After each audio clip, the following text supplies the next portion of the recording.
What is going on, college football fans? Chris Kennedy here, coming at you with another college football related video. And today I'm going to be talking Ty Simpson, the highly coveted recruit out of Tennessee that Alabama picked up yesterday.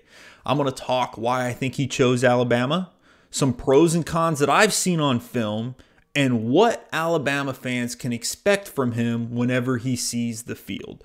But before I do that, go ahead, please like and subscribe to my videos. I love talking college football, could talk it all day really, and any type of support you could give me would be greatly appreciated. So getting into Ty Simpson, the news broke yesterday about 3 o'clock Eastern time that Ty Simpson is going to go play college ball at Alabama. Highly coveted recruit, a lot of teams pursuing this guy, received offers from Clemson, Tennessee, Ole Miss, LSU, USC, Florida, Texas A&M, Notre Dame, just to name a few. But at the end of the day, goes with Alabama, said it just felt right. Now, I watched an interview with him he did with Rivals, and he talked about why he chose Alabama. One, you got Nick Saban. You know what Nick Saban can do. He puts Alabama in a position to win every single year, and that's appealing to anybody. He also has NFL aspirations, and he sees all the players that Alabama puts into the NFL. Two, Bill O'Brien, the new offensive coordinator and quarterbacks coach taking over for Steve Sarkisian, mentioned all the talent that he's been able to work with in the past. Guys like Deshaun Watson, guys like Tom Brady.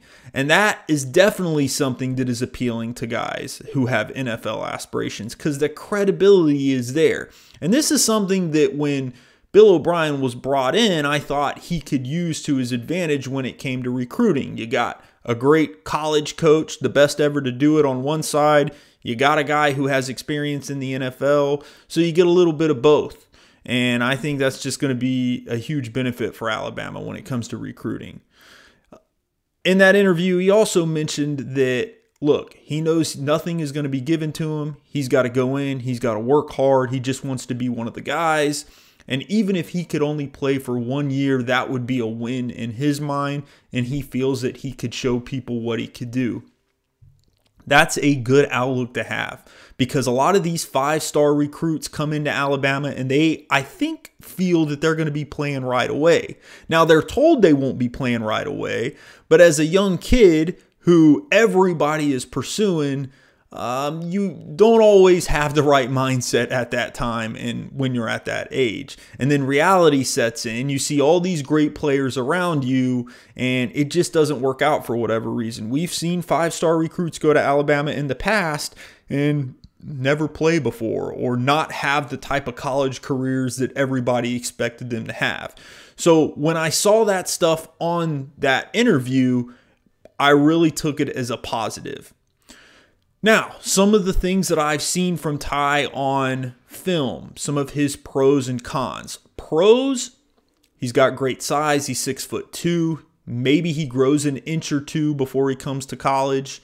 He's 185 pounds. He's got a huge arm. I expect him to, he will. He'll add 20, 25 pounds and bulk up a little bit.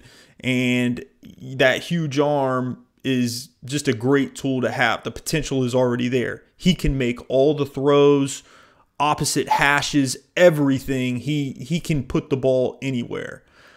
He's also truly a dual threat quarterback. And look, if dual threat quarterbacks are used the right way and they know how to develop and still go through all of their progressions before they bail out and try to make something happen with their feet, that's just a plus. That has been the only thing that I've seen with dual threat quarterbacks a lot of times is they don't go through all their progressions, where pocket passers who don't have those abilities are kind of forced to learn that position, and they tend to do those things more and use all the tools they have, whereas a dual threat guy might go through one or two and then he bails out. You're just not using all your weapons. So if Ty can do that, that's definitely going to benefit him. Also, he grew up in a college football household. His dad, Jason Simpson, was a coach or is a coach at UT Martin. So the education is there, and I think that's something that he can use. Some of the cons, he's a little risky out there. Make no mistake about it. I mean, he makes big plays happen, but he's running backwards a lot of times. He's turning his back to the defensive line. And in high school, that's fine because you're the best player on the field. You have the advantage. But in college, that talent and that gap between the talent just shrinks. Everybody is good. So those type of things can lead to a lot of bad things happening if you're not careful.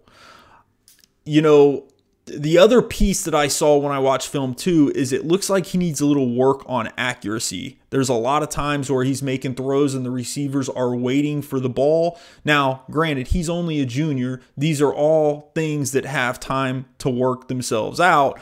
But clearly the upside is higher than what I saw that you could take away as a negative. I think he's going to be fine. And for the record, I think he's going to be a great quarterback. I think it's a good fit for him working under Bill O'Brien, and I expect good things out of him.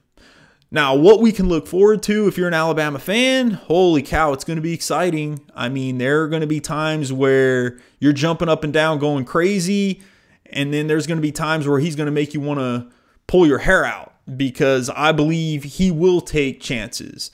But I think he ultimately will end up being okay because Alabama just has such a good supporting cast all around him. And, you know, we will see how it plays out. But I want to know from you guys, what do you think? What are the expectations for you with Ty Simpson? When do you think he'll see the film? Will it be 2020 or see the field? Will it be 2023, 2024? Let me know in the comments below. I appreciate you guys listening in, and we'll talk to you again soon.